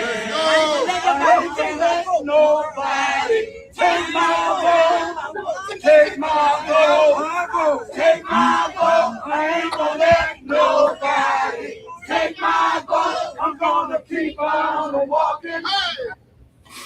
Y'all just need to go on ahead to the upper room. Just go on. Like the fight ain't in y'all. Like y'all don't want to fight. Y'all don't want to end this system of white supremacy. Y'all just want to go in y'all house and get y'all social security. Y'all just want to die and leave us with all this bullshit to keep fighting. Yeah, that's it. I agree with her. Shout out to that FBA lady from Queens. You can follow her on TikTok. I agree with that. I feel like our elder generation, they have made it extremely hard for us to move forward. This is coming from somebody who this was the only argument I ever had with my granddad. My granddad just turned 90 last year, and he knows that I am a Republican, you know. And we had a conversation, and we had it out. He told me that because Trump is in office, that I was gonna be eating off of a trash can lid, y'all. He had told me that because of the way that I voted, now mind you, this man been living in Gary since he was a baby. But because my vote, I'm gonna be eating out of a trash can lid. So my question, and then I had to hang up after this. Okay, you being my patriarch, my elder, it was supposed to be on you to make sure that shit didn't happen. It should never have had to have been on a politician to take care of your descendants. But why do you think that the elders have such a hard time understanding that they made a very bad choice? When y'all voted for them in the 60s, y'all should have voted for them if that's what y'all was going to do. And then y'all should have created y'all own damn party. Y'all had the know-how. Y'all had the leadership. You had the Black Caucus. Shirley Chisholm was still alive. Wasn't Shirley Chisholm a Republican? No, Shirley Chisholm was a Jamaican-born Democrat woman, the first woman to ever run for president, first Black woman to run for president, and she wasn't even supported by her own party. If you want to hear something that's crazy, and I don't even think that our elders know this. You have so many people so quick to talk about the Civil Rights Act, and it was passed by Lyndon B. Johnson. What they tend to not mention is that he just signed it. The Republicans were the ones who voted for it. And if I'm not mistaken, Lyndon B. Johnson, when he was in the Congress, he voted against it. So they cool with the president. That's because the president, his name was behind it. But who actually put the shit into law? Who actually, like, this is crazy. It's crazy to me that these little nuances aren't talked about. And I don't think any of us to say either party is perfect, because we fucking human. We understand that shit. But there's only one party that when you go against them now, you are the bane of fucking the existence. Like, who the fuck are you? Listen. Because the fact of the matter is, independents are the ones who control the votes anyway, because they lean a certain way. It's not about the Democrat or Republican Party. They reap the benefit of independence or whatever. If there was an independent party, oh my God, it'd be a wrap. Let me say something that you're not gonna like. When that was the second civil rights bill that was passed. The first was passed in like 1800, yeah, 1800 something, yeah. The issue with this new civil rights bill, they say it's a civil rights bill, but it was actually an amendment to a couple of United States codes, and it didn't even benefit Black people. Black people would be considered unintended beneficiaries of this civil rights bill, because the only thing that it said for us is you can't be discriminated based on race, which we already had in the Constitution. You can't be discriminated against based on race. However, we were only unintended beneficiaries of this civil rights bill amendment. So if you actually go read the bill, it was actually intended more for Asians, Indians, corporations, and other businesses, not for Black people.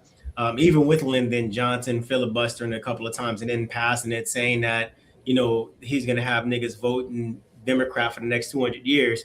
That goes off the emotional intelligence from the whole Dr. Martin Luther King march. And the only thing he has to show for it is a bill that people tout, both Republicans and Democrats, about how it's supposed to influence positively Black communities when it actually didn't. That bill of 1866 was the bill that actually forced the United States government to recognize free Blacks, slaves, and Black immigrants as actual people or citizens, or recognizing to have rights in the United States, not this new bill.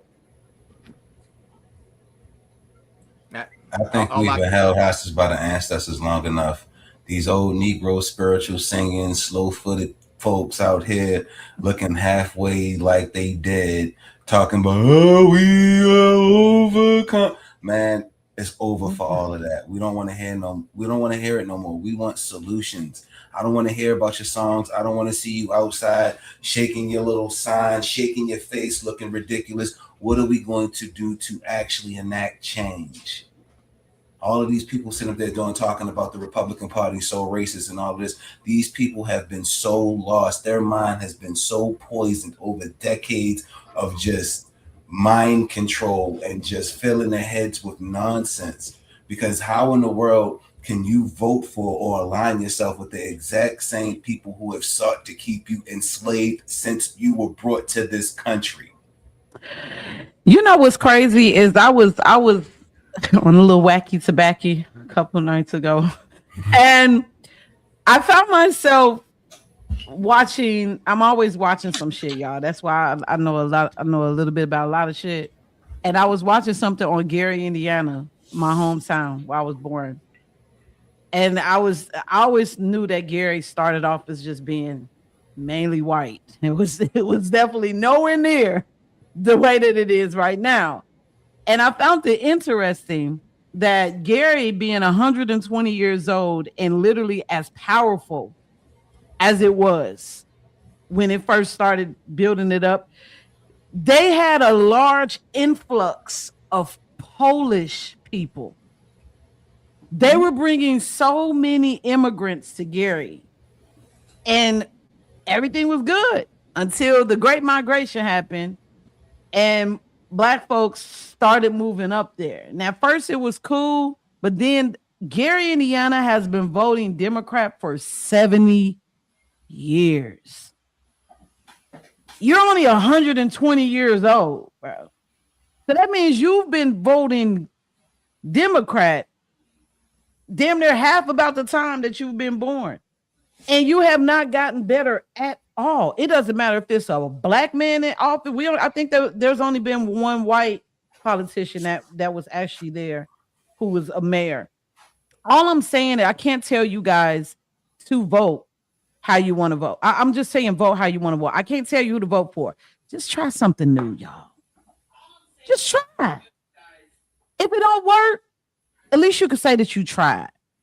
I've never voted for Republican. Nobody in my family has voted Republican before. And I personally am not a fan of the Republicans here in Indiana. I'm not. But I'm definitely not a fan of the Democrats. So really, I voted for my president, but I'm still going to vote for local politics. If I can't really figure out which one I'm going to vote for, 9 times out of 10, because I live in a district and because of gerrymandering, I don't have a choice because everything is Democrat here. So this is one of the reasons why I was like, yo, I really need to look into this gerrymandering thing, because I never really understood how is it in Indianapolis. This is the capital. And if you notice this in a lot of red states, the capital is always blue. Yep. Shannon, do me a favor. Check your TikTok page again. If you're talking about certain cities, I don't know if y'all saw this video by Bryant. When y'all see this shit and you hear, and of course, my hometown got a shout out, and I was just like, yeah, I live there, so I already know what's up. If you, hold on. Let me see this what it say. I agree with everything that he just said, except for the brought to this country part. My folks are native to this country. It didn't come here on anybody's ship. Well, I'm not quite sure. Alpine's finest. I'm not sure if you are of a foundation. I can't see what race you are, but I'm gonna be honest with you. If you are European, and this is no disrespect to Europeans, you know I fuck with my white folk, I fuck with all of y'all. But I did my ancestry, and most of the people in my family who are immigrants are Europeans. That's because Black people used to control Europe from 680 AD all the way up until 1300. So Scotland, Finland, Europe, all of those places, they were ran by Black people. So a lot of times when you look at migration patterns, even though we started in a particular place, we really owned a lot of those areas. Like my family came from England and Scotland when England was ran by Black people, when Scotland was ran by Black people, and they intermingled with white people who were lesser than the Black people of royalty. And so I absolutely agree with him. And plus, if you go to slavevoyages.org, it'll tell you there was only 306,000 Black people that came here by way of slavery. The millions and millions of people there in South America, the islands, and Middle America, they never made it up here. So, and you know what? They must keep changing it, because when I looked it up last year, it was only 86. From 1492 to 1866, there was only 86 people that they brought over here from Africa, and majority of them were runaways or they were released. Well, I wasn't talking particularly from Africa. I'm talking about throughout the whole transatlantic slave trade. The craziest part about that is even when you look at those records, it doesn't break down the ethnicity or the race of the individual. Nope. It's just people. You know what I'm saying? Yep. So now everybody assumes that, oh, it's Black. You know, if they came from Africa, notwithstanding the fact that there's a lot of white South Africans in Africa. You know what I'm saying? And then when you look through a lot of records, you have Asian slaves, you have Indian slaves, you have Black slaves, you have white slaves. You have a lot of slavery going on in this country. It's not predominantly Black people who were slaves. There's a read in the Library of Congress that talks about, it says, I think the title is Voices of Free Blacks During the Antebellum. And the read talks about how you have a lot of free Blacks in the North and the West who were fighting for to release the slaves just as much as everybody else, along with other white people. You also have Black people in the South who had slaves who were fighting to keep slavery going, just like all the other white people down in the South had slaves. And so were the Indians. The Indians had a lot of slaves as well. But you know, that's not taught in history books. You have to go to the Library of Congress to find this information. And with that being said, I'm going to be all the way honest with you. I would think that the people down South, if you wanted some type of representation, you might want some type of representation of somebody who's going to tell you how to get your land back. Y'all might want to start looking into that type of representation. Since you want somebody Black who looks like you, why ain't they trying to help y'all be reclassified as your original selves, especially out there in Mississippi? Mississippi, that's where a lot of our ancestors came from. Like my ancestors came from Mississippi, Arkansas, Alabama, that whole region, Florida, all them regions down there where people were leaving to migrate up to go to North or go to the West Coast, like California and shit. Like majority of them folks came down there because these were the folks that they was running off their land and selling it to these Polish people and these Irish people and these Scottish people. So I would just think that like maybe nowadays, if we're going to talk about representation, I'm going to be honest with you. When it comes to Black representation, y'all need to be focusing on one, figuring out what's their background. We have to start voting lineage based now, because like at this point we've put so many people in position who we think they're Black Americans, and they're not. So if they don't have any ties to the lineage of the people here, they're not going to be able to really give you what you want because they don't know. They don't know. How would we figure that out? Huh? How would we go about figuring that out? You got to do your lineage. You got to do your genealogy. You know what I'm saying? I was able to, like, a lot of people talk shit about Ancestry.com. Ancestry.com could be utilized if you're willing to pay for it. Right. You got to pay for that type of information, or you got to, you know, now if you have great grandparents that's still alive, start talking to them. Start talking to your elders before they wipe their memory away. You have to. Did that in 2020. Man, you got to. Like the biggest regret that I have is not talking to my grandmother a lot about our history, because my grandmother is no longer here. And truth be told, aside from her history and my granddad's history is probably more just shit. Her people. I mean, like just doing my lineage, finding out where they from. That's how I was able to track down that, like, I have a lot of white ancestors. Shit. A lot. And they got crests and all kinds of shit. I was just like, whoa. But they won't let me, anybody that's from here, they will only let me go to a certain time. They won't let me go as far back. My European ancestors, I could track that shit all the way down to like the 1500s. That's because at some point, they don't have the records. The records from your ancestors will be found in the country that they came from. Yeah.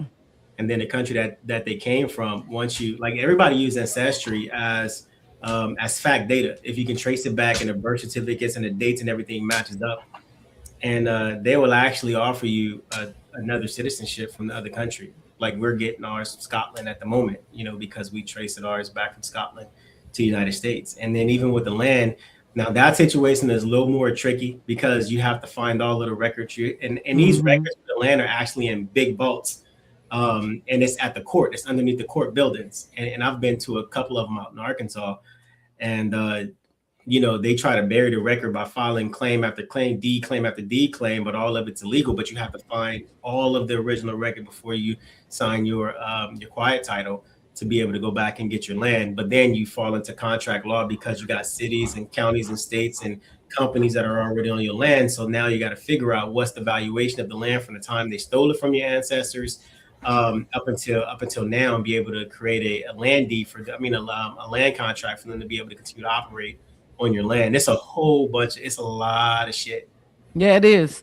And you know what? It's people that be on TikTok all day long teaching this shit. You know what I'm saying? That's one thing that I respect about that.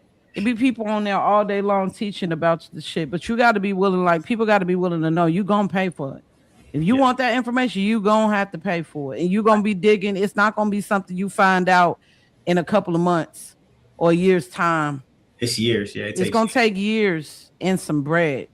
But I really wanted to type into immigration and demographics because that's a very big topic right now. Because in my opinion, that's why I know that a lot of you all be having amnesia. You have to, because over the last couple of months, the only thing I've been seeing Democrats fight for is immigrants. Y'all niggas ain't even been mentioned. They still been hanging black folks.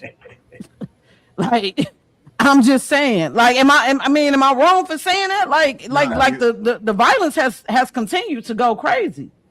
You're right for saying it, but this is where my frustration comes. If you're going to support the party, okay, cool. You want to support the Democratic Party, that's fine. Why are you not calling them out for doing more for the immigrants than the community? That's where the disconnect is. We can say the shit till we blow in the face, but you're supporting a party that is telling you fuck you, and you're not calling them out. But this is the other thing too. It's happening more than we think. They don't show us the people that are saying that. They're only going to show you the ones that's going with the narrative. That's what, and mind you, and because we talk about this, we always see extreme left, extreme right. That's what they perpetrate for us to see. Yeah. They don't talk about the other groups because they know it destroys every single narrative that they have. Because what we do know for a fact, based on numbers, on the Democratic side, their voter base has been destroyed. Like, they have lost numbers with every single vote in demographic, every single one. So their struggle is there. And this is something I've been meaning to ask somebody this. They always talk about that they shipped in a new voter base. What made them automatically assume they want to vote Democrat? Nobody ever talks about that. Just because you ship them here don't mean you don't know who the fuck they voted for. You have no idea. You can tell them, but who's to say that? That's why what I've always said is they always talk about we start talking about like the SAVE Act and things like that. It's not just about illegal immigrants voting. It's about the people who are on the rolls. There are names up there that should not be there. They've been gone. This is the type of shit they're not talking about. Because the more they clean that up, the more the numbers already gonna be low. We understand that. Turnout gonna be low as fuck. It's really gonna be lower now. The Democrats looking for somebody specific to bring in when they bring in the immigrants. They're looking for people from third world countries and poor people and this, that, and the third. This is the reason why you're seeing so much upheaval and all this free Palestine violence and unfortunately the rise of Islam. It's because of who we allowing into the country. And the Democrat Party are absolutely loving this because they foster off of the chaos. They profit off of the chaos. They make money off of crime. They want you to be in this position where you constantly are destitute. And the reason why people will vote for them when they come into the country is because they're bringing in poor people. And when you give poor people free stuff, that will establish some sort of loyalty, some sort of bond in their eyes. Hopefully that when you remember what I did for you, and then election time comes around, now you scratch my back as well. And with that, ladies and gentlemen, I have to run. I got a prior appointment, so I will catch y'all next Monday. I love all of y'all. Thank y'all for your time. All right, Mark. Thanks for tapping in. We'll see you. I'll see you on Monday. I'll holler at y'all. All right, now. But yeah, did you all ever see that video where that Asian lady was talking about how they were told that they could start businesses only in the Black community? Yep. That they could not start, the immigrants could not start businesses in other communities, that they primarily were sent to the Black community. Man, you think about it. We ain't never been to the suburbs and went to a Chinese spot. You go to a Chinese spot in the hood. That's it. They got Panda Express. No. I said Chinese spot. I'm talking about the Chinese spot where the cats be outside, rumble together, whatever, in the corner. We're not talking about Panda Express. It's different. This isn't something that we not used to. And I gotta tell y'all, I'll tell y'all both, because I respect both of y'all very highly. I love the fact that more people are waking up. I enjoy looking at certain videos where they say, "Oh my God, I didn't know this," and I firmly believe I'm gonna keep saying this. I think it's going to be a lot of people that just not going to vote in these midterms. I think the number's going to be atrocious. Mind you, we just had a males race in Newark, New Jersey. Unfortunately, David's wife, Kevin's wife, didn't win. She lost by 400 votes. But if y'all look up the population of Newark, New Jersey, it will blow your mind with the numbers. There were certain people in these races that had 2,000 votes. There are millions of people in Newark, New Jersey. Yo, I was like, wow, yo. But this is what we deal with because we have so many politically ignorant, uninformed voters that only vote based on emotion, and they vote based on name, namely the distinguished gentleman. That's what we're living in right now. Do you all think that immigration is being used politically to reshape voting influence? Hell yeah. Why? That's why they're going after it. Fuck yeah. Yes. Because they have to create a new base. And just like Fu said earlier, you allow the illegals to come in, you create a pathway for them to become citizens, even though they came in illegally. You allow them to vote illegally to make them feel like they have some type of say-so in the United States. And all of a sudden, you have a new base of Democrat voters to keep the current members in power. So absolutely, race is a game. It's a hustle. And somebody said it in the comments, which is a great point. When we start talking about the census and everything like that in Congress, it's all based on numbers.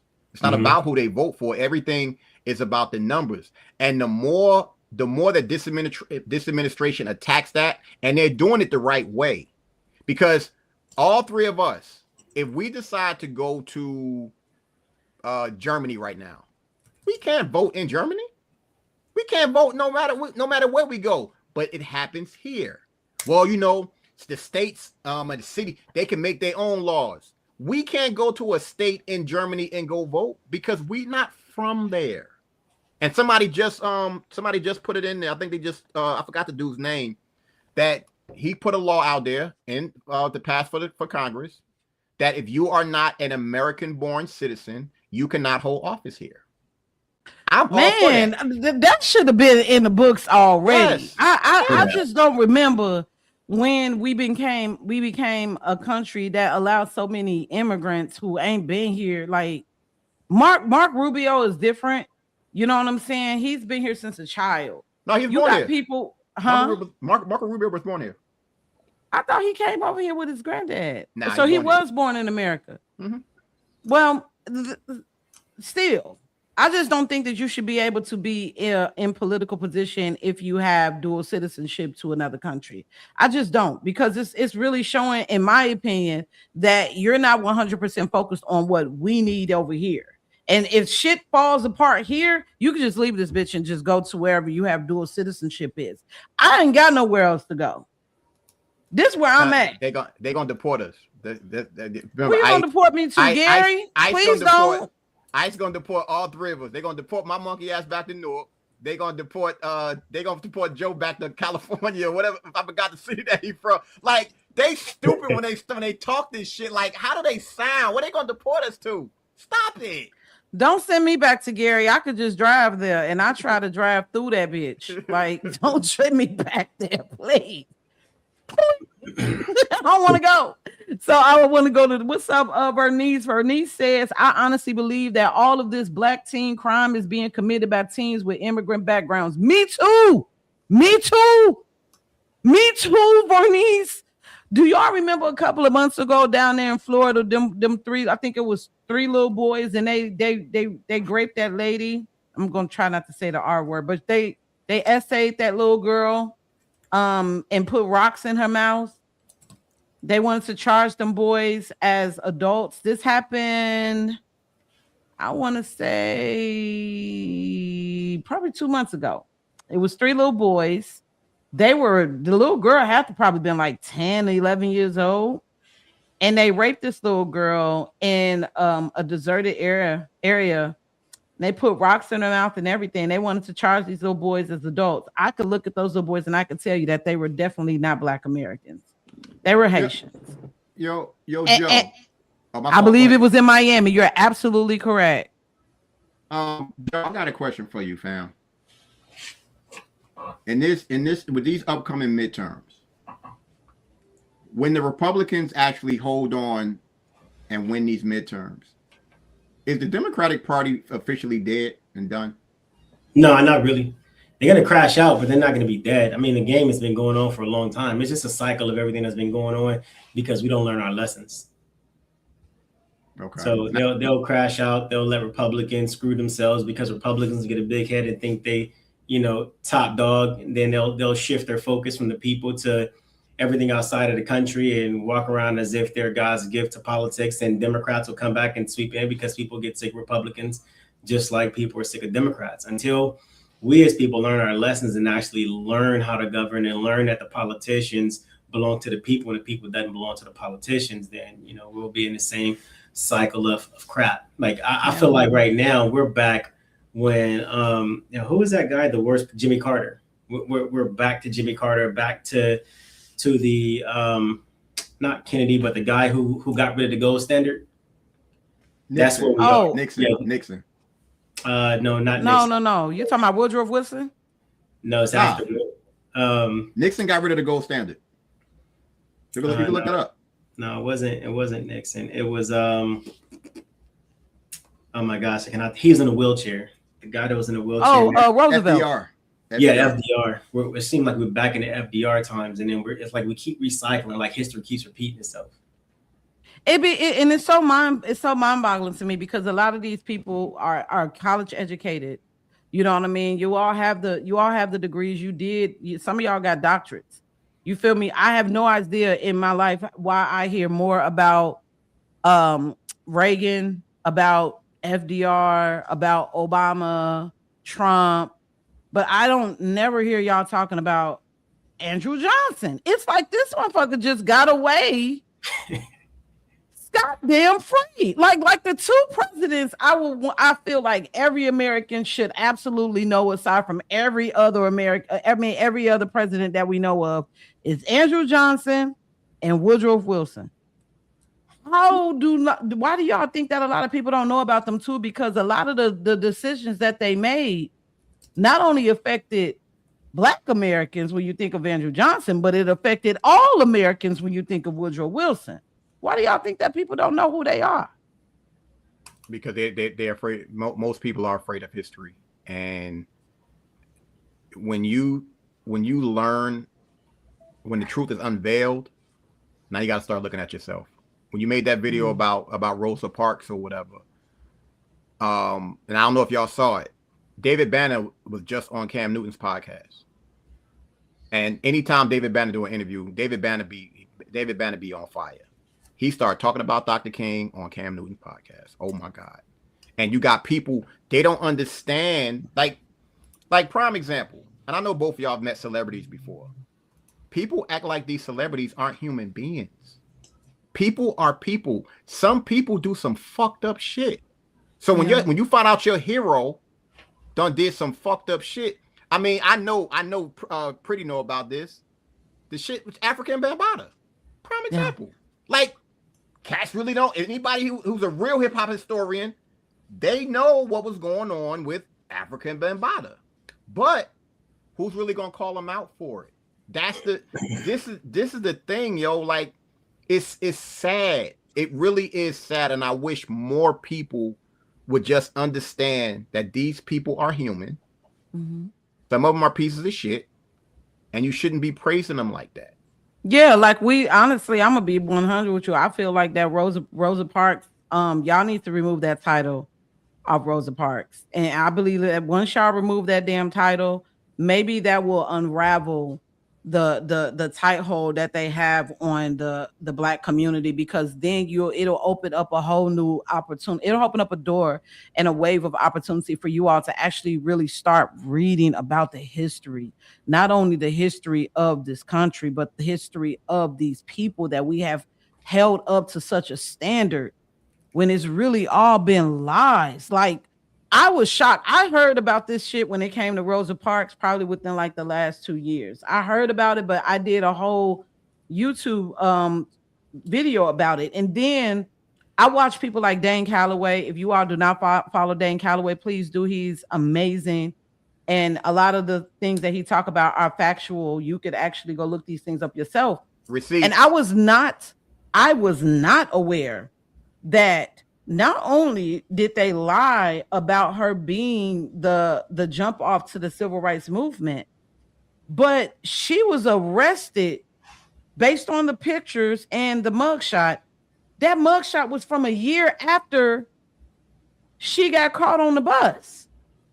So you was on the bus in 1955, December, but your mugshot is not until 1956. So did they wait to arrest you? It don't make no sense. And this is not things that I'm just telling y'all out the side of my neck. You could and I don't even like Google that much. I use it, but I don't like it. But you can literally Google this shit, and it's going to tell you that she got arrested then, but then she wasn't arrested. It don't make no sense. And y'all gotta start reading. That's the reason why they said that if you want to hide something from a nigga, put it in a book. Elaborate on that. That's everybody. I gotta stop here though, guys. I gotta get dinner ready for the kids and everything. Yeah, we probably gonna leave early too. I gotta get my house in order, and it looked like everybody dropped off. The storm here is crazy, so everybody's probably going through the same thing. But thank you so much, Joe, for joining in. Tell everybody where to follow you at. Yeah, all social media platforms at Joe E. Collins 3. And thank you so much, Fu, and thank you so much for having me. I appreciate it. Always a pleasure. All right, Holmes. Have a good evening, man. Yeah, man. I just I don't know. I don't know if what we gonna do, bro. all we can do, and I want to stress this for anybody who ends up seeing this video later on. Stop condemning people because they don't agree with you. That's not realistic. Yeah. Stop cutting people off because you don't like the fact that they may have voted a certain way. Stop looking for gotcha moments with conversations or whatever. Look at this. Look what they did. Look what they did. There's a history behind all of this shit. When we talk about this topic tonight was about gerrymandering. And people want to automatically, the Republicans this, the Republicans that, the Republicans this. What about Maine, Connecticut, Vermont, the whole top right side of the fucking country? All gerrymandered. There is no Republican representation. Why am I not talking about that? So the point that I'm making when I make that statement is this. Call it even across the board. Stop sitting here throwing it on one group. No. Gerrymandering was created by a fucking Democrat. You want to do that shit? That's a fact. Go look it up. Do I think it shouldn't be used, period? Yes. I think you take the name, the fucking party off the shit. Make a person earn your fucking vote. What are they doing? What solutions do they have? What are they proposing? If they talking that same, my grandma used to say that woon shit. If they talking that, don't vote for them, yo. Period. Just stop falling for the trap of this political ideology shit with you got to choose a side. Don't do all that shit. You don't have to. Yeah. Hell no. Like I said, vote for yourself if you got to. Damn that shit. And y'all got to understand, like, whatever decision that you make when it comes to voting, it will affect your children. It will affect them along the way. So it is important that you do educate yourself on the people that you're voting for. Educate yourself on your district. Learn the history of it, because as I mentioned before, yes, there are a lot of Republicans that were Democrats first, and there were a lot of Democrats who were Republicans first. And not saying that that's a bad thing, because Donald Trump was a Democrat first and he became a Republican. I just say it's all about, just do as much research as you can. If you have the opportunity, try to talk to these people, try to go to one of these meetings where they're asking questions, and start make your presence felt. One thing that I have noticed when it comes to politics is, honestly, a lot of these politicians are lazy as fuck. Like, Yes. they're not out. Like, if you are a politician out here, I don't feel like it's right for you to think that just because you are a Democrat or because you are a Republican and because you've gotten so comfortable when it comes to gerrymandering and redistricting, that you feel as if you don't have to do no legwork. You're not knocking on doors. You're not getting on podcasts. You're not getting on radio shows. We don't see y'all out here. And that's a big issue when I see somebody who's been in a political position for over 10 years. We know you're not really doing shit, but just because you're so comfortable in that seat, that the constituents have no reason to research you or to look up and see if you're going to do anything different. So we got to really start holding all of our politicians accountable, because they work for us, not the other way around. They work for us. Also, when it comes to the Black vote, Black people, we got to start spending some money with these politicians. We got to start making sure that we let it be known, like, look, this is what we need for the community. This is what we need. And if you do this, we're going to make sure that we endorse you. But see, the thing is Black folks ain't writing no checks like that. Yep. The Hispanics are writing checks. The Asians are writing checks. White folks, writing checks. Black Americans in these districts that you all want to hold so close, and you want the same politicians to be your representation, start writing checks, and they will listen to you. You said what happened? Lobby. There's no Black lobby. Yeah, there is no Black lobby. Now there are other lobbying groups, and the last thing I'll say for everybody out there: if you have a problem with what's going on in your community, get off your ass and run for office. You don't have to run for Congress. You don't have. But locally, run. Start learning how things are like how they operate. You'll be surprised. It's not about you being like I know you've been probably keeping up. Spencer Pratt in California, running for mayor. He is putting them on blast, and on The View, they had the nerve to say how unqualified he is. Yeah. What are you talking about? What makes Karen Bass better than him? He's actually a resident. Yeah. So. Look, I just want everybody to be more informed. Stop with the partisan bullshit, and just do your part in your community. Be known in your do something. And if, like she just said, if your if your elected officials, if you don't see them, fuck them. Period. Forget everything else. I'm going to vote for who I see in the community. If they run, you have my support. Show me your character. Because these motherfuckers ain't got no souls. Period. I agree. And that's a wrap. Sure. Well, tonight's conversation, it wasn't about telling people what to think. That's not what we're in the business of doing. It was just really encouraging people to think deeper. Look at the last message. What? He ain't shit. Look at the last message that Alpine phone. That's fucked up.